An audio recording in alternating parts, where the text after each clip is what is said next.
Ugnayan, pakinggan! Isang bahagi ng ating FSL, ang ating insights, na naglalaan ng ating paglilingkod sa mga kababayan natin. Public service.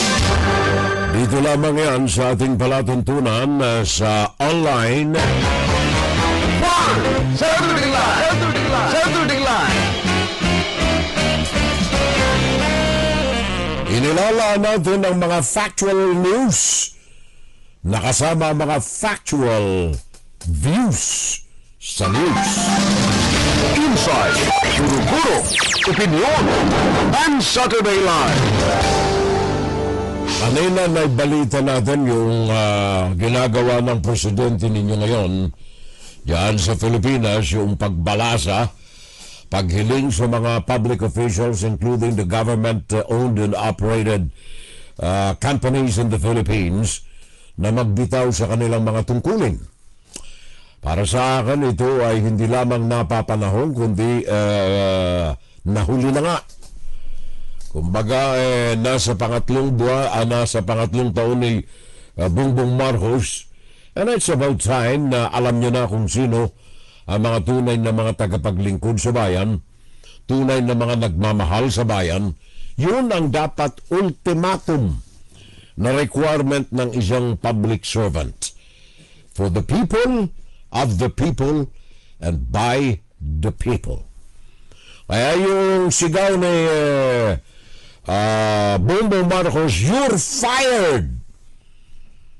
Ayan ay echo ni Donald Trump dito sa Amerika. "You're fired!" Nais ko lamang idagdag, Mr. BBM, yes, I agree. You're fired. Let go of the dynasties. Let go of the cronies. And let go of the oligarchs na nakapalibot sa iyong tanggapan. Good riddance para sa mga Pilipino and good for the Filipinos. Dito natin masusubukan a test of BBM's leadership. Is it fake or is it genuine? Pag-usapan natin, mga kababayan kong minamahal, sa bakatang palatuntunan natin na ito ay ever since na tayo ay naupo sa harapan ng mikropono, ay bahagi na ito ng ating pagnanasang makatulong sa taong bayan. Sometimes hindi tayo popular sa mga nasasagasaan, but it's okay. Ang ating adikain dito ay makatulong sa ating mga kababayan na mamulat sa katotohanan that a public service is a service to the people, of the people, and by the people. Ngayon, balikan muna natin sandali ang ilang mga voice clips na ito na nais kong iparinig sa inyo. At sa magitan nito ay babalangkasin natin ang ating usapan. Sa araw na ito, sa ating insights, factual views on the news, para sa consumption ng ating mga kababayang mga Pilipino, maunawaan natin ang mga bagay na nagaganap sa ating kapaligiran.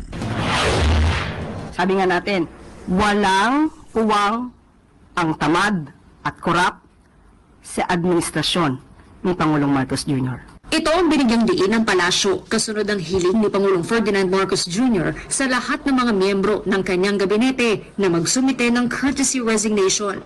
Ayon sa palasyo, layo ng panawagan ng Pangulo na i-recalibrate ang kanyang administrasyon kasunod ng resulta ng halalan. Sa kanyang paningin, nakulangan siguro ang taong bayan sa naging performance ng gobyerno, kaya hindi nila nakuha yung pinaka-target na numero, especially sa Senado.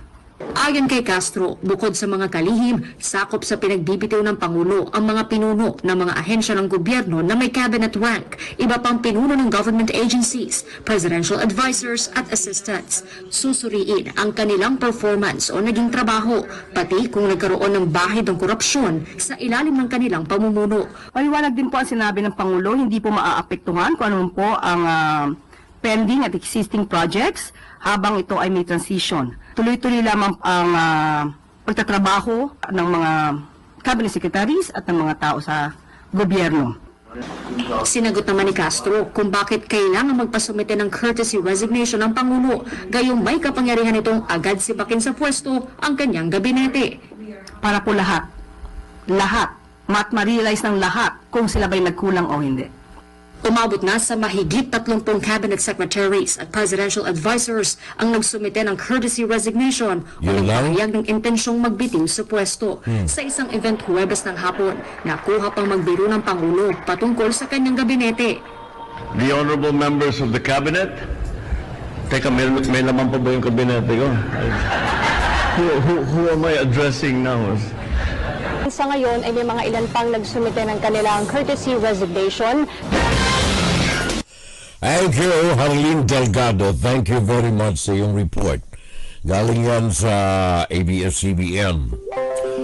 Now, meron pa akong iparirinig sa inyo, mga kababayan, at dito mapapansin ninyo na iisa ang tutumbukin natin sa issue na ito. Hindi natin mapag-uusapan ang lahat ng sangay ng gobyerno sa isang oras. Kaya meron lamang tayong gustong hukayin na issue na baka sakaling makarating sa pandinig ng Pangulo. Pakinggan natin itong report na ito na may kaugnayan sa mga magsasaka diyan sa Benguet na kung saan ay apektado sa operasyon ng gobyerno, apektado ng mga bagay na hindi napapansin o hindi pinapansin ng ating gobyerno. Pakinggan natin si Laila Pangilinan, One News Philippines. This video of a farmer unloading carrots from a truck and throwing them to the ground made rounds on social media, as well as this photo of a truckload of cabbage discarding its load from Cordillera. All these vegetables were meant to be sold, but vegetable dealers refused to buy them. And if they do, the produce would likely be sold at very low prices. Meanwhile, in Manila, the so-called bagsak presyo phenomenon can also be felt. Prices of produce coming from Benguet fell by 10 to 70 pesos. Pag na-harvest nila marami, ibabagsak sa palengke. Pag kunti ang buyer, ibabagsak nilang presyo. Sana yung assistance ng gobyerno maidagdagan naman sana nila. Kasi sa isang farmer lang po siguro, meron mga nagpupuhunan din ho kasi sila ng 100,000 dyan. Tapos hindi pa nabinta. So malaki po talagang lugi. O panibagong utang na naman farmer. Kawawa talaga sila. Elsewhere in La Trinidad Vegetable Trading Co-op, stalls and truckloads of rotting vegetables, especially carrots, can still be seen. Kawawa po yung mga farmer po. Kasi yan nga nangyari, oversupply po talaga. Wala ho talaga magagawa. Radishes are next to be added to the list of rotting produce. Almost milyon na siguro. For News 5, Laila Pangilinan, we are One News. Rotten, nabubulok na mga ani ng ating mga magsasaka. Partikular na mga biktima rito ay yung mga magsasaka natin sa Mountain Province, sa Benguet at mga karatig na mga bayan. Now, isa sa mga reklamo ng mga ito na nais kong ipaabot din sa inyo ay ang influensya ng mga dynasties, influensya ng mga cronies, influensya ng mga oligarch,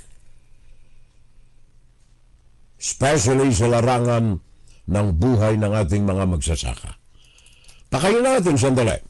Itong si Benicia Fernandez ng CNN Philippines, ang kanyang report. For 10 years now, Julie Esparra has been planting highland vegetables like carrots, cauliflower, cabbage, and tomatoes. Last year, she spent more than 100,000 pesos to plant carrots. But come harvest time, she took home 5,000 pesos only. Kaya nga hindi namin na-feel ang Christmas, hindi na-feel namin ang New Year, pero lungkot ang mga farmers dahil sa mababang presyo, hindi nabinta ang gulay sa market kasi wala nang buyer. Julie says their problem with low prices of vegetables occurs yearly. Despite their dismay, they continue to farm because that is the livelihood they know. Mga farmer, parang suicidal lang ang ginagawa. Tanim ng tanim, bahala na kung mabibili or bankrupt ang tanim. Benguet Provincial Agriculturist Delinia One says there is no overproduction, but some farmers informed her about imported vegetables in the market from China. Illegal or technical smuggling ng mga vegetables galing from China. Hindi po overproduction or hindi po oversupply, kaya hindi nabili yung mga vegetables. Julie says the association already reached out to the Agriculture Department for help. She adds the private sector, including nonprofit organization Rural Rising Philippines, also helps them in selling their produce. Everything that our members pay to us, we give it to the farmers so that they're able to recover the cost to grow and they're able to plant again. Denise Fernandez, CNN Philippines. Thank you, Denise. Maraming salamat. Sabi ko na nga kanina, maraming mga issues ang kinasasangkutan nitong you are fired ni Bongbong Marcos. Kaya lamang, nais kong i-focus ang attention natin sa agrikultura. Sabagat of all the branches of government, of all the agencies of the government, ang pinakasensitibo rito actually, whether maliwanag, maaliwalas ang hinaharap ng isang presidente o kaya madilim, sindilim ng kadiliman ng kuweba,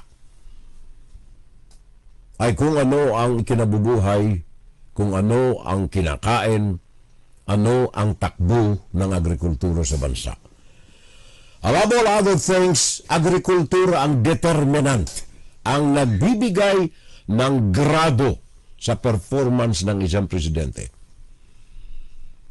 Kahit na lagyan kayo riyan ng sandamakmak na mga high-rise buildings, kung wala kayong makain, mag-survey man kayo ng fake na survey o kaya tutuhanan, lalabas at lalabas, na naghihirap ang taong bayan. At masaklap dito mga kapitbahay sa pananaliksik natin sa laban ng panahon na ako'y nandito sa broadcast. Ever since na natuklasan ng mga negosyante natin ang importasyon, bumagsak na ang kabuhayan ng ating mga magsasaka. Ang ating mga pangunahing mga pananim, kagaya ng palay o kaya ng bigas, ng mga vegetables o kaya mga gulay, yun ang mga mahalaga na mga pananim dyan sa Pilipinas. Kaya lamang alam natin, kagaya ng napakinggan ninyo, itinatapon sa tabi ng kalsada para mabulok. Sabi nga ng isang magsasaka na nagpahayag ng kanyang damdamin, gusto mo naming ibalik sa aming sakahan itong mga isang truckload ng mga cabbages, repulyo. Gusto mo naming ibalik sa aming taniman para maging abono. Wag na. Kasi mahal ang crudo na magkakarga o kaya maghahatid na truck pabalik. Kaya ang ginagawa ng mga magsasaka na ito, ihulog na lamang sa tabing kalsada ang milyon-milyong halaga ng mga cabbages, mga repulyo. Naandyan din ang iba pang uri ng mga pananim na pareho ang kinahanatnan. Ihulog, itambak sa tabing kalsada. Sabi ng gobyerno, oversupply po kasi eh. But the truth of the matter, hindi oversupply, kundi ang kalaban nila, importasyon ng mga produkto na ito. Ano ang epekto ng importasyon na ito sa mga magsasaka natin? Unang-una, hindi sila pwede magkompetensya sa presyo. Sabagat yung imports na ito ay siguradong mababa na ang price. Bakit hindi maihabol ng mga magsasaka ang presyo ng mga import products na ito? Sabagat doon pa lamang sa farm to market transition ng kanilang produkto, wala na.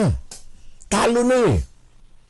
Bibili ka ng mga abono, bibili ka ng mga fertilizers, talo ka na kaagad.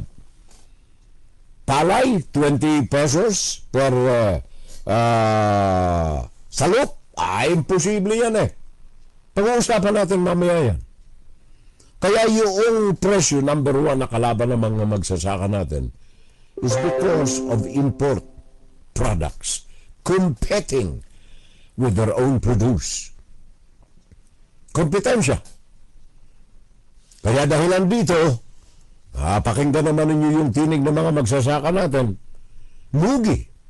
Lugi sila. At dahilan dito, displacement. Wala na, maski yung mga anak nila. Ayoko na magsakatay. Doon na lang ako. Sa Manila. Magpaalila na lang ako doon kay Ma'am Tessie. Magpaalila na lang ako doon kaysa dito naman ako magsaka. Wala naman tayong kikitain eh. May import tayo eh. Displacement and poverty ng ating mga magsasaka. And then, at the tail end of all this, sabi nga ng mga kano, at the end of the day, ang problema natin sa Pilipinas lalong lumalala dahilan sa foreign dependency. Nakasandal na tayo sa import na wala nang mga magsasakang nais magtanim eh. May mga ilan-ilan na mga natitira, pero sisinghap-singhap ang kanilang kabuhayan. Foreign dependency. Maging yung mga, anong tawag nila riyan, samahan ng mga magsasaka, Federation of Free Farmers, FFF. Anong sabi nila? Lugi ang kanilang mga kasama. In fact, according to the record, 2021, panahon ni Rodrigo Duterte, na wala nang ginawa kundi matukhang ka, patay ka. Nakatsinelas, mapunta ka ng bukid, nakita kang humihitik, patay ka. 2021, almost 3 million tons, 3 milyong tonelada ng mga pananimang nasayang sa isang taon lamang. Ang karamihan dito ay mga produkto ng mga magsasaka sa vegetables o kaya mga gulay. And then, mga nalulugi sa atin, mga nagtatanim ng palay, sila ang mga pangunahin na mga biktima nitong mga ganitong uri ng manipulasyon sa hanapbuhay. Na nabanggit ko yung importation, mga kababayan. Sabi ko na nga kanina, yung dynasties, cronies, and oligarchs, if the president is truly sincere, kung si BBM ay talagang tapat sa kanyang sinabi, you are fired, ang unang dapat na titigan niya sa mata, eye to eye, ang kanyang mga kaibigan na mga miyembro ng dynasty sa pamilya. Nakita naman ninyo ang kasiraan na dulot nito. Nakita ninyo ang mga epekto ng dynasty sa mga senador natin, Bongo, Bato de la Rosa, Robin Padilla. Nakita ninyo ang epekto ng dynasty. No more for the Filipino people, of the Filipino people, by the Filipino people, kundi for Duterte, of Duterte, and by Duterte. Dynasty. And then we have the cronies. Naalaala ninyo si Dennis Uy ng Dito Communications? Cronies. 30 kumpanya binuksan sa loob lamang ng 4 na taon na panunungkulan ni Rodrigo Duterte. Wag na yung huling 2. 4 na lang ang kwento natin. In fact, 3 taon lang eh. Naging 30 ang kumpanya ni Dennis Uy. A vivid example of cronyism. Hindi lamang yan, Bongo, Christopher Bongo, crony. Sinong contractor ng mga government projects ang nakasakote na malaki, bilyon ng halaga? Yung pamilya ni Bongo. Si Bongo, tahimik lamang yan. Ayaw niya makidaw-daw. Pero sa ilalim, mapanganib ang daloy ng kanyang current ng kuryente. Bongo, bilyon ng halaga na mga project ng gobyerno ang napupunta sa kanyang construction company.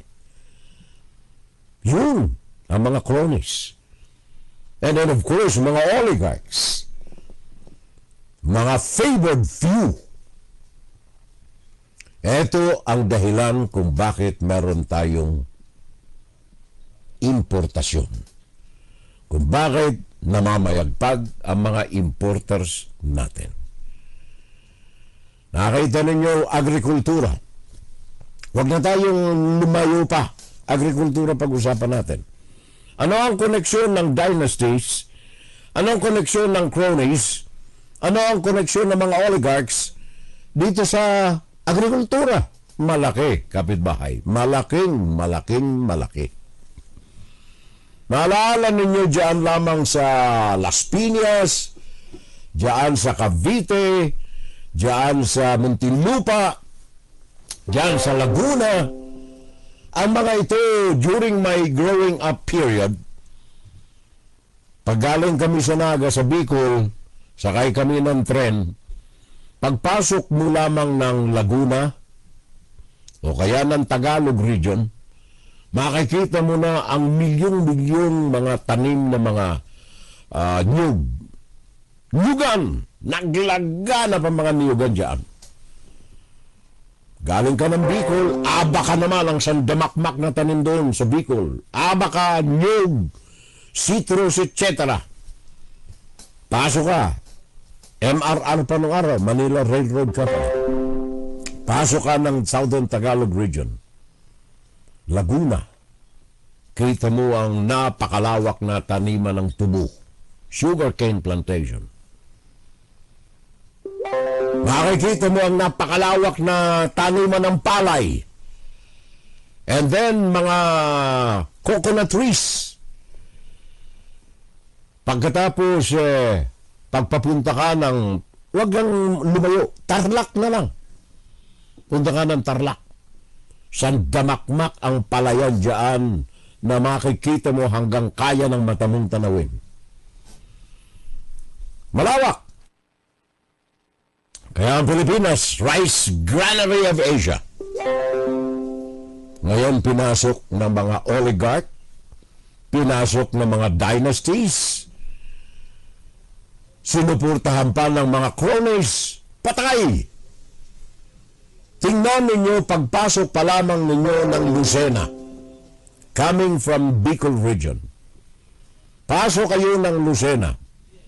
Wala na yung mga palayan dyan, wala na kayong makikita riyan na palayan. Wala na kayong makikita tubuhan. Nagsara na ang yulo. Sugarcane plantation, wala na. Wala na yung mga taniman ng kung ano-ano riyan. Anong nakita na ninyo? Mga subdivisions. Nadyan yung Villar City. Nakita ninyo, di ba? Punta ka ng Cavite, punta ka ng Las Piñas, punta ka ng Laguna, punta ka ng Batangas. Wala ka nang makikita mga taniman dyan. Wala na. Villar City na ang makikita mo. Hindi ko pa sinisingle out ang Villar. Nagpapaliwanag lamang tayo ng epekto ng cronyism, ng oligarkya, at saka ng dynastiya. Land use, politika ang dahilan ito. Yung dynasty ang dahilan itong land use na ito. Paano mo masasalungat ang isang senador na nakaupo riyan na ang hanap buhay ay real estate development? Sabihin nga ninyo sa akin. Pero ang dinadahilan nila ay climate change kasi Hindi na kasi mataniman kasi wala na, tuyo na ang lupa Climate change Woo! Yan ang sangkala ng mga developers ng mga real estate. Kaya, yung mga magsasaka, proximity sa market sana, ang Laguna. Proximity sa market sa Metro Manila sana, ang Batangas. Wala na.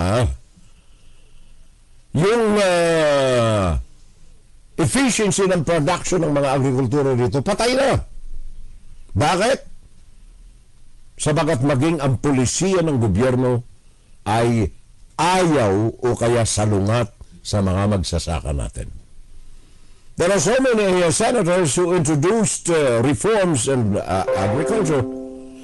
Kaya lang talo. Talo. Bakit? Kung ikaw ay nag-iisang senador ang kalaban mo, dynasty, mga Duterte, mga Villar, mga kung sino-sino sa damakmak ng mga dynasties. Kontrolado nila ang pagbuo ng mga pulisiya ng mga batas upang mapaunlad ang kanilang hanap buhay. Yun ang lagay ng agrikultura natin ngayon. Maging financial support, ano ang sabi ng report na natanggap natin? Merong financial report on rice. Sabi 2020, panahon ni Rodrigo Duterte, Philippine Statistics Authority report. Ang gobyerno ay naglaan ng pera para sa pagsuporta sa mga operasyon ng agrikultura sa bansa. Naglaan ito ng pera kung gaano karami hinahanap ko yung halaga. Naglaan ng pera ang gobyerno. 2021.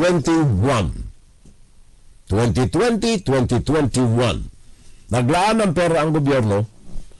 Batas na ipinasa ng Kongreso. Ang kaso, yung 50% ng laan dito para sa agrikultura, para sa drainage, para sa irrigation, etc. Sa halagang inilaan dito, ang disposable amount lang, 50%. Disposable amount, 50%. Yung another 50% ay nakalagay doon sa unprogrammed. Ito yung mga pinagkukunan ng PDAF, naalala ninyo? Unprogrammed, hindi nakaprogramang proyekto ng gobyerno. Yun ang financial support ng pamahalaan. Ang mga binibigay kong example na ito, talamak ito mga kababayan ko eh.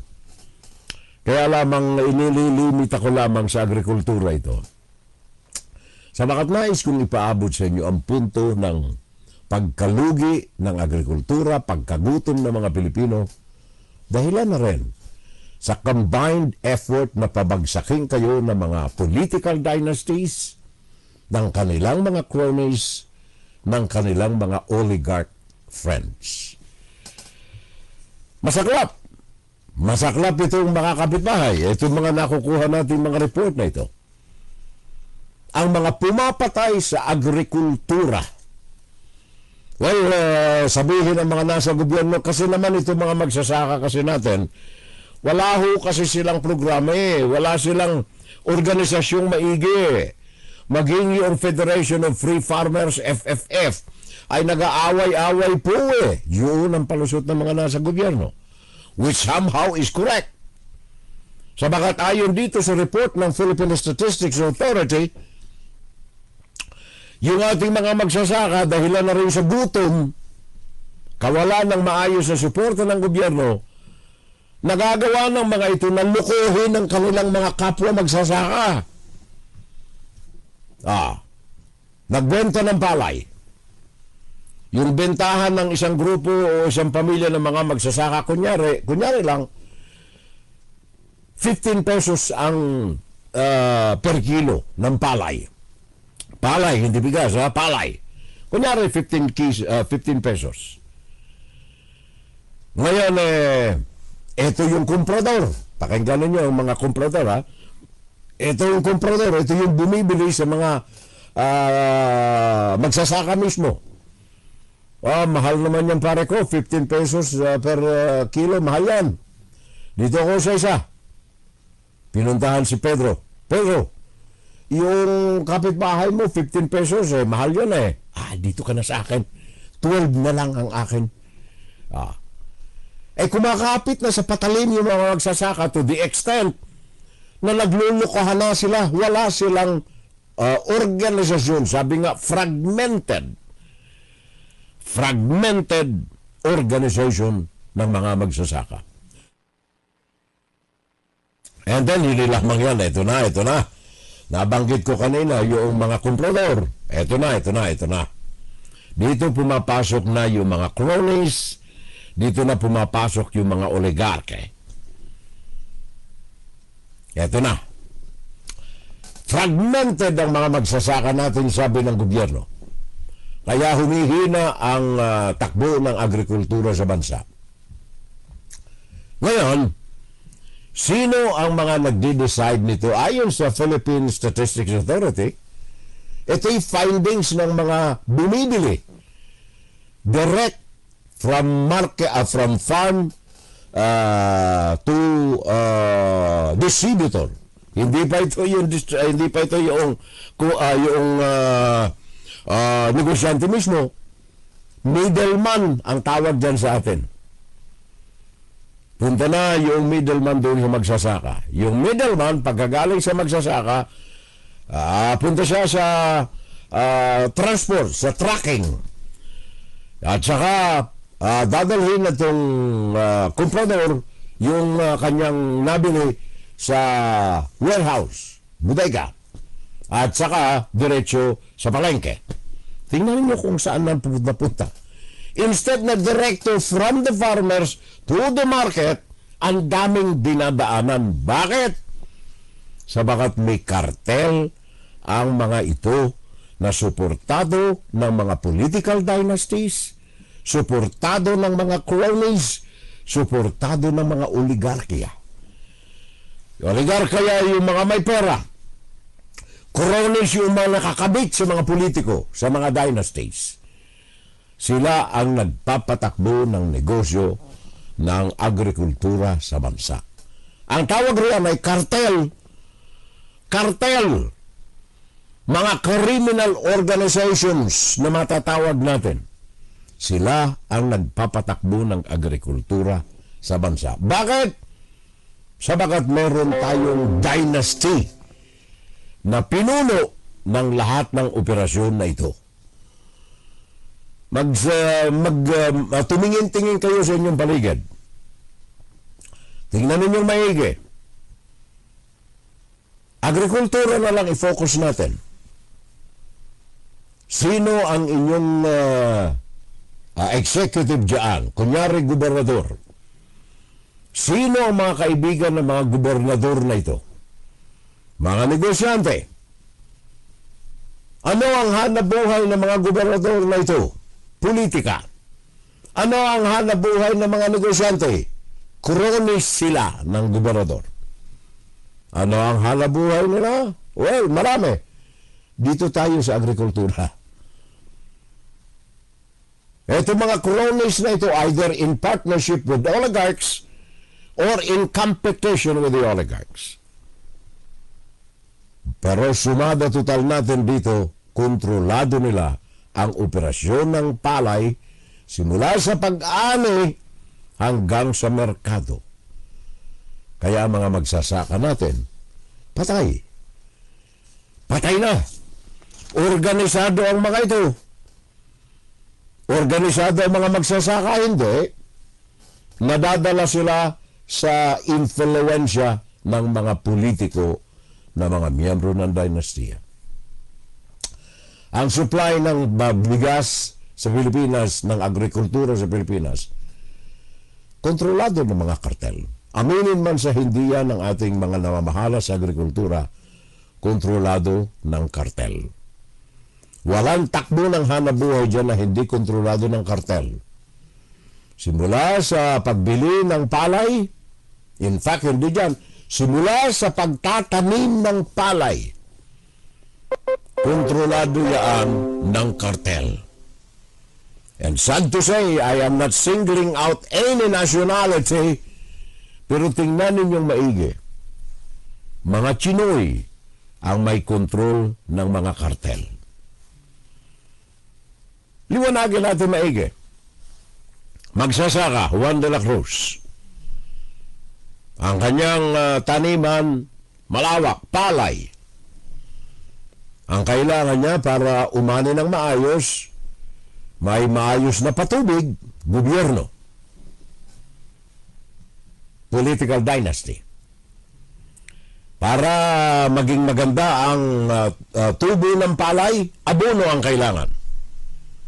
Cronies ang mga naandyan ng political dynasty. Sila magsusupply sa inyo ng mga abono. nabibilang sa kartel. Kung ano ang mga supply ng krone, yun ang mga gamit ninyo. At sapagat sila ang pinagkukunan nyo ng mga abono, pagbenta ninyo ng palay, yung kanilang partner na miyembro rin ng kartel ang inyong bibentahan. Hindi kayo makakapalag sa presyo sapagat may kartel nga ang mga ito eh. Kung anong itinatag na price ng pagbili ng palay, yun ang inyong makukuha kahit saan kayo pumaling. Kontrolado ng kartel. Ang kartel ay mga miyembro ng cronies ng political dynasty. At ang mga oligarchs, kung ang kartel walang pera, partner tayo sa mga oligarkya. So lahat ng ito ng cycle ng palay, from cleaning of farm to planting to harvesting to transporting and then to the market, lahat ng ito belong to the cartel. Ang cartel hindi mawawala hanggat meron tayong mga political dynasties. Hindi lamang palay, livestock, poultry, vegetables. Muling balikan natin yung napakinggan ninyong tinig kanina. Ibinubuhos na lamang sa tabing kalsada yung kanilang mga produce sabagat walang bumibili. Mahina ang kalidad ng kanilang repulyo, ng kanilang carrots. Mahina ang kalidad kaya hindi nabili. Hindi kaya may influensya ito ng kartel? Huwag ninyong bilhin. Sabagat may darating tayong importasyon galing sa China. Bakit may importasyon na nakapamamayagpag? Because of the involvement of the government. Involvement of higher-ranking officials of the government. Kaya yung kartel na yan na binubuo ng mga oligarkya, ng mga cronies, ng mga dynasties, sila ang may control sa gobyerno. Kaya nga ba't sabi ko kanina, you're fired! Sabi ni Bongbong Marcos. Ang hamon ko sa kanya, can you let go of political dynasties? Can you let go of the cronies? And can you let go of the oligarchs? Then, and only then, we can say that you are a leader. Sa ngayon, are you a fake leader or a genuine one? Sabi ng gobyerno, may mga rekomendasyon kami. Kaya lamang hindi nasusunod eh. Rekomendasyon na ito ang mga dapat gawin. Tingnan ninyong maigi. Yung mga na-research nating mga recommendations of the government, parang bingwit eh. Parang bingwit eh. Nagre-recommenda ng ganito. For example, tariff, batas para sa tarifa ng mga produkto. Nakakita ko double blade eh. Samantalang yung tarifa ay pinalalabas na pro-farmers, pero kung titingnan mo maigi, bakit ang nabe-beneficyo nito ay yung mga imported na mga agricultural products. Report ito ng National Agriculture and Fisheries Modernization and Industrialization Plan ng gobyerno. Sandamakmak na, alam mo kung titingnan natin maigi ang mga plano-plano ng gobyerno, kung ang papel na ginamit dito itatakip natin sa mapa ng Pilipinas, baka mag-alabundok na sa dami ang mga batas. Ang problema, dahilan nga sa influensya ng dynasty. Dahilan sa influensya ng cronies sa dynasty. Dahilan sa influensya ng mga oligarchs sa cronies sa dynasty. Yung mga batas na ito na well created and genuinely addressed to the needs of the farmers, hindi na ipatutupad. Kinakalawang, inaagiw, hindi na ipatutupad. Bakit? Masasagasaan yung dynasty. Masasagasaan yung kanilang crony na partner nila. Masasagasaan yung mga oligarkya na yan. Kaya baliwala itong mga ito.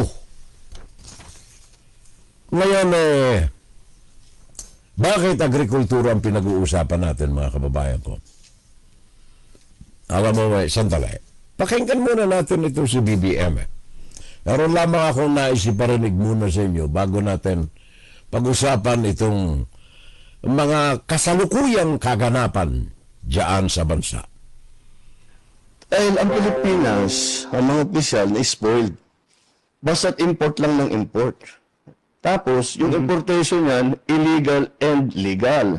Ang katotohanan, ang nakita namin, ang pang-control doon sa presyo ng bigas ay ang smuggled na bigas. Kaya nag-hoard. Yan.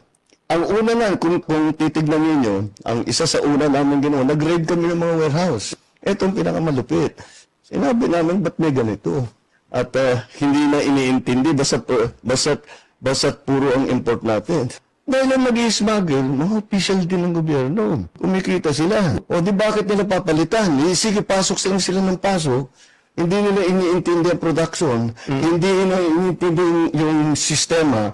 Hindi nila iniintindi ang presyo ng palay, ang presyo ng bigas, ang kikitain ng magsasaka. Wala. Nung inipit namin yung mga smuggled, at rinaraid na namin yung mga warehouse, bawasan yung supply.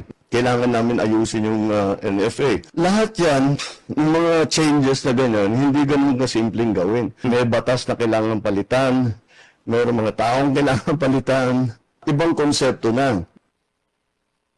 Sana sincero ko riyan, Mr. President. Sabi ko na nga kanina, this is a test of BBM's leadership. Yung mga naririnig ba natin sa kanya ay genuine or fake? Pakinggan natin itong isa pang report na may kaugnayan dito. Ito may kaugnayan naman sa rice smuggling. Ito kung ang batas ang pagbabatayan natin, ang rice smuggling ay economic sabotage ang classification yan. Walang bail, walang piyansa. Oras na ang pangalan mo ay nasangkot dito at may matibay na ebidensya na kailangan kang hulihin, damputin, hindi ka makapagpipiyansa. Sabagat sinasabutahe mo ang ekonomiya ng bansa to the extent of killing millions of lives ng mga Pilipino. Economic sabotage ang rice smuggling. At tatandaan ko, noong 2 years ago, September 26, si President Marcos ay nangako na kanyang wawasakin ang smuggling ng bigas, ang hoarding ng bigas sa bansa. At hindi lamang yan, marami pa siyang mga ipinangako, kagaya nung napakinggan ninyo, nagsagawa sila ng raid, etc., etc. So pakinggan natin sandali ito para maliwanagan natin ang tinutumbok nating usapan. Ang bukbok na lubos na sumisira sa balanse ng supply at presyo ng bigas ay sa merkado ang hoarding at saka ang smuggling at price manipulation na ginagawa ng mapagsamantalang mga negosyante. Sa bagong Pilipinas, bawal ang smuggler, bawal ang hoarder, at bawal din ang mga mapang-abuso na mapagsamantala sa ating bayan. Asahan po ninyo na hindi kami titigil sa patuloy na pagbuwag sa mga smuggler at hoarder na nagpapahirap sa taong bayan. Alam ko pong magiging mahirap ang labang ito dahil matagal na silang namamayapag sa kalakaran. Ngunit desidido po ako na ang buong puwersa ng pamahalaan na matigil na ang mga illegal na operasyong ito. Ang hamon ko sa inyo, mga kapwa Pilipino, magtulungan po tayo upang malisaayos ang ating agrikultura, masakituparan ang pangarap nating bagong Pilipinas, kung saan matatag, maginhawa at panatag ang buhay ng bawat Pilipino. Yan ang inyong Presidente, Bongbong Marcos. Matitindi ang mga katagal laban dito sa mga hoarders, mga kung sino-sino pa. In fact, noong nakalipas na taon, September 26, pinirmahan niya ang Anti-Agricultural Sabotage Act. Walang piyansa.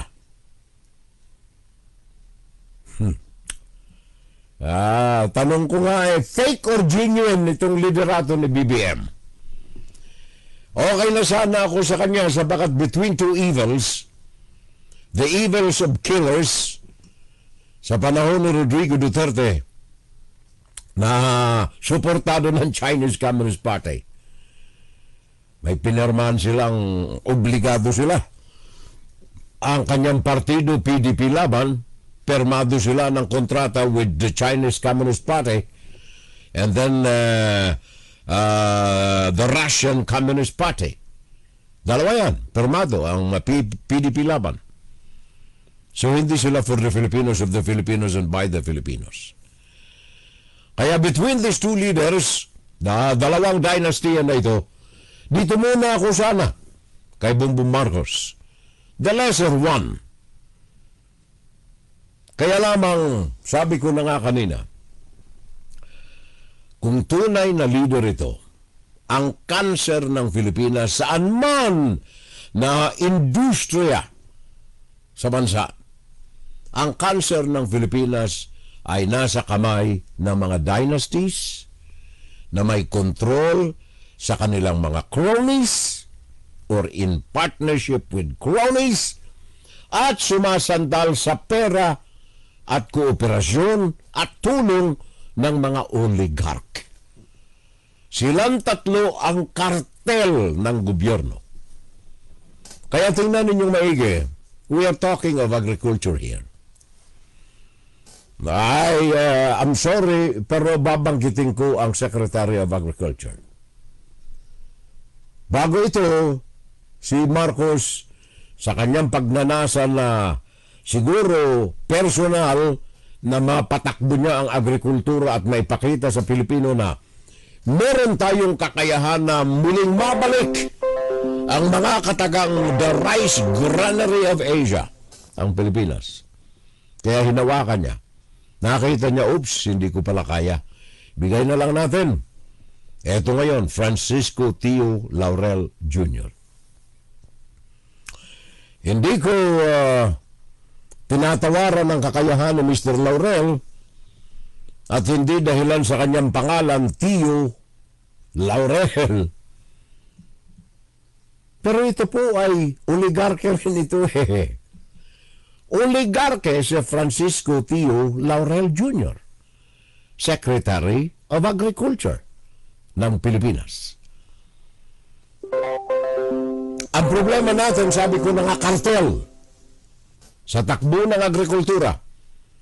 Agrikultura, dyan nakasalalay kung magugutom ang mga Pilipino. Kung mamamatay sa gutom ang mga Pilipino. Huwag na nating intindihin yung mga high-rise na yan dyan sa Metro Manila. Sabagat dyan ay panakipbutas sa tunay na kalagayan ng 72% ng mga Pilipino sa bansa. Yung mga high-rise dyan is a fake representation of the real life of the Filipinos. Fake representation. Bakit? Karamihan dyan ng finances dyan galing sa pera ng Chinese Communist Party. Tingnan ninyo ang mga loans dyan sa Bank of China. Tingnan ninyo ang mga contributions ng mga investors galing sa mainland China. In fact, may developer dyan na pinangangalandakan, I am a proud member or sympathizer ng Chinese Communist Party. Sila mga nagtayo ng mga gusali riyan sa Pilipinas. Ngayon, agrikultura ang pinag-uusapan natin. Ang namamahala rito ay si Mr. Francisco Tio Laurel. Si Mr. Laurel ay isang Filipino-Chinese businessman. Siya ang may-ari ng Fabel Fishing Corporation, isang deep sea fishing operations company. Ito ba ang dahilan kung bakit wala siyang nababanggit na issue ng Chinese Communist Party sa West Philippine Sea? Diyan lamang ako bilang isang ordinaryong Pilipino, magdududa na ako eh. Bakit nilagay nating Agriculture Secretary itong si Mr. Tio? Isa itong oligarke. Ang hanap buhay nito, although sa ilalim ng Department of Agriculture, fisheries. Therefore, merong conflict of interest. Fabel Fishing Corporation. Deep Sea Fishing Operation. Ang mga kakompetensya nito o kaya mga kanegosyo nito ay mga Chinese fishing organizations din. Tandaan ninyo, ang pangingisda sa laot, pwede kayong magbentahan na roon eh. May mga barko riyan na sa gitna ng karagatan na pwede nang mag-manufacture, maglata ng mga sardinas. Hindi ko tinatawaran ng kakayahan itong mamuno sa Department of Agriculture. Ang aking sinasabi lamang dito, ang sincerity nito. Nakita na ba ninyo kung ano ang ini-implementa niya na mga pagbabago sa Department of Agriculture? Liban sa mga raid at mga justifications ng mga imported rice na ang sinisisi ay ang climate change. Nakarinig na ba kayo ng utos o kaya pagbabago sa ilalim ni Mr. Tio Laurel na isakatuparan na kailangan may sapat na pundo ang irrigation sa mga farmers natin? O kaya yung abono na kailangan ng mga magsasaka natin, alisan ng buwis. Sarakat siya ng findings. Mahal ang mga buwis sa mga fertilizers. Yung mga VAT na ipinapataw sa mga kailangan ng mga magsasaka. Meron na ba siyang kilos tungkol dito? O hindi niya alam?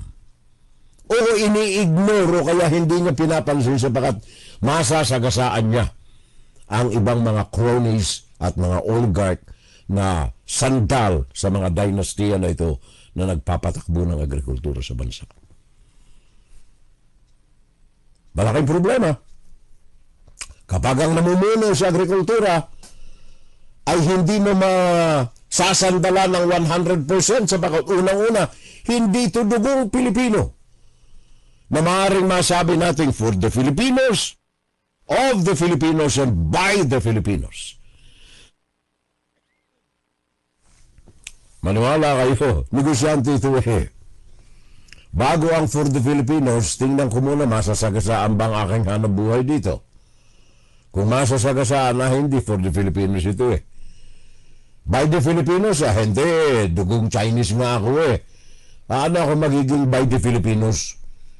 And of the Filipinos, hindi eh. Ang mga kanegosyo ko rito eh, mga international fishing businessmen na bumibili ng aking mga isda. International deep sea fishing. Ang tangan-tangan ni Mr. Tio Laurel. Alala ko tuloy yung isang Tio Laurel. Kaano-ano mo ito, sir?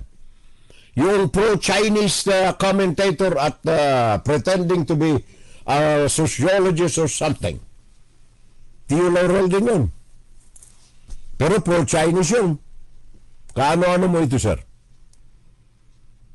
Alam mo yung mga appointments natin, kaya nga Mr. Marcos, you're fired!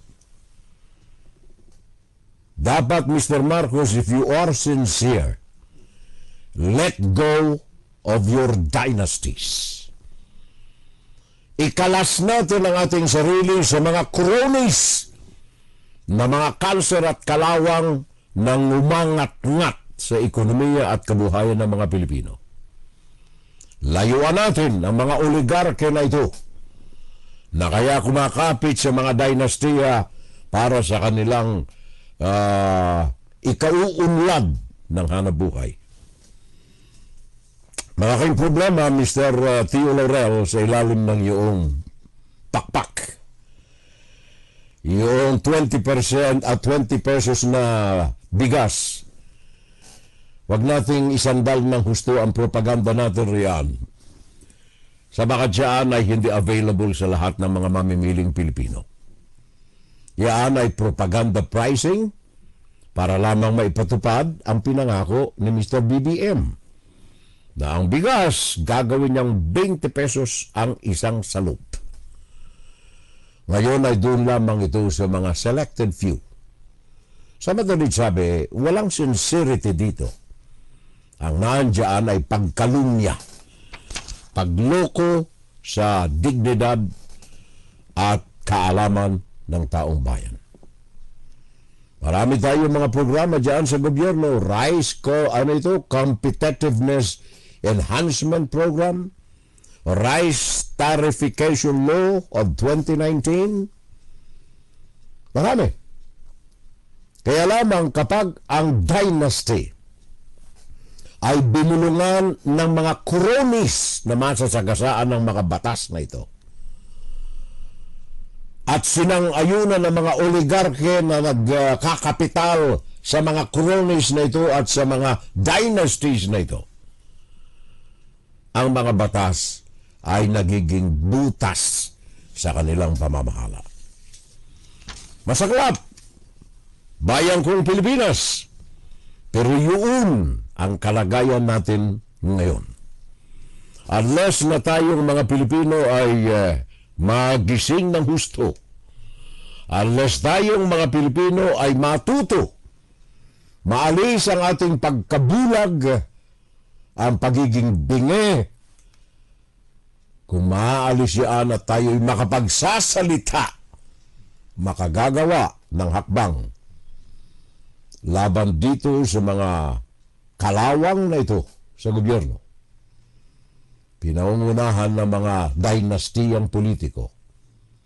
Suportado, kinakalinga at sinisipsipan ng dugo ng mga cronies. At binubusalan sa bibig ng mga oligarch. Walang pag-asa ang Pilipinas. Patuloy tayong sadlak. Inside, Guro-Guro, Opinion, and Saturday Live. Sana ay lagi nating tandaan, mga kapitbahay, na Puso ko sa bayan ko. ang hindi po abang lingkod muling nagpapasalamat sa inyong pakikisama. Pakinggan si Terrell Salvo tuwing Sabado dito sa FGS Web Radio para sa mga Pilipino. At yan ang ating insights ngayong araw ng Sabado para sa mga Pilipino. Inside, Guro-Guro, Opinion, and Saturday Live.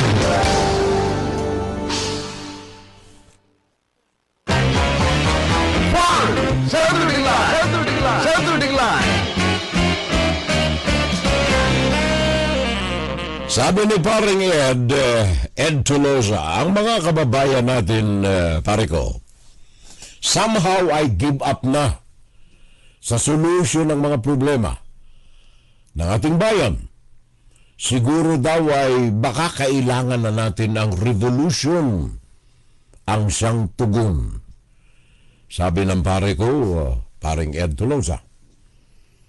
Well, kung mananatiling ganito nga ang kontrol sa pamahalaan natin ng mga taong no longer for the Filipinos, of the Filipinos, and by the Filipinos, malay mo, baka may mga sumisingaw, umaalingasaw riyan ng mga Andres Bonifacio o mga Dr. Jose Rizal. Baka meron mga Juan Luna riyan na magpipintura ng kalalagayan ng ating bansa. Good morning, bro, at sa lahat ng ating mga viewers, sabi ni parang Junior Dal. And of course, from Arizona, sandali, ha? Si Raquel Balolong Paulson. Sabi na, good morning, Jurel. I'm here in Arizona. Ang ating kaibigang Raquel. It's cloudy.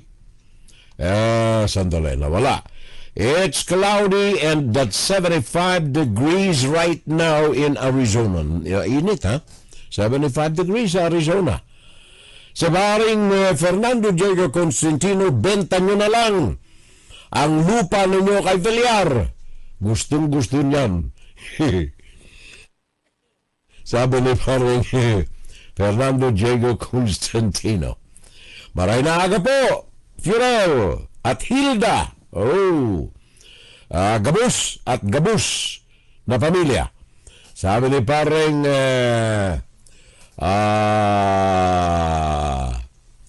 paring Bose. Francis Bose. Nanonood na itong ating mga kasama sa DCGE nung araw. Paring Francis Bose. And then, good morning na lamang sa inyong dalawa, sabi niya. At saka God bless na lamang sa ating mga nagmamahal na mga kababayan na nakikinig sa ating palatuntunan. Ugnayan, pakinggan! You are fired! So, Mr. President, can you let go of dynasties? Can you let go of the cronies? And can you let go of the oligarchs? Good riddance. And good for the Filipinos. Yan ang ating paalala. Genuine or fake ang ating mga pahayag na yan, Mr. President. Tama lamang, Minardo Guevara, tanggal. Mr. Anyo, kailangan tanggal. Ito yung mga tao na mga kalawang sa yung inner circle, pare ko, Mr. President. At saka huwag kang lalamya. Sabi ni Sarah, bloodbath ang kailangan niya. O, di, sagutin mo rin ang ganyan, pare ko. Mr. BBM. Hindi yung sabihin mong, sabi ni Sarah, bloodbath ang aking kailangan. Tapos sabihin mo ako gusto ko friend. Pakinggan si Terrell Salvo tuwing Sabado dito sa FBS Web Radio para sa mga Pilipino. Gusto ko friend ayoko ng bloodbath. Friend lang tayo. Nena Luge also with us today. Na-tsempohan ko ito na hindi nagalaw yung aking iPhone. Nena Luge, thank you so much, Nena.